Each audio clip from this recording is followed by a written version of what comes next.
I told politics are not the business. ఇది వ్యాపారం కాదు. ఇది పాలిటిక్స్ అనే అంతిమ లక్ష్యం అనేది ప్రజల ఆ ప్రాంతం యొక్క సంక్షేమానికి ముడిపడి ఉంటుంది.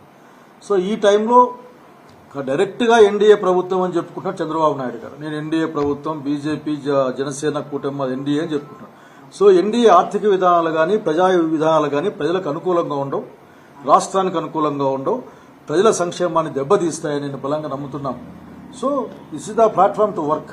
అట్ ద సేమ్ టైం ఎంత ఇబ్బంది వచ్చినా సరే మొక్కవోని ధైర్యంతో పనిచేసే నాయకత్వం కూడా కావాల్సిన అవసరం ఉంది. ఆ నాయకత్వం జగన్ రెడ్డి ద్వారా వస్తుందని బలంగా నమ్ముతా ఉన్నాం. So we work for that.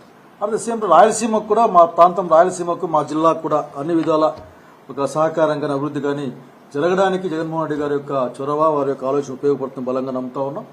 So working first today only the first day. But I cannot ఎక్కువ విషయాలు నేను చెప్పేవి నాకు ఏం లేవు. So this only one thing I tell. Politics అనేది అధికారం కోసం, బిజినెస్ కోసమో కాదు. పొలిటికల్ ప్రయాణంలో అధికారం వస్తే వస్తుంది.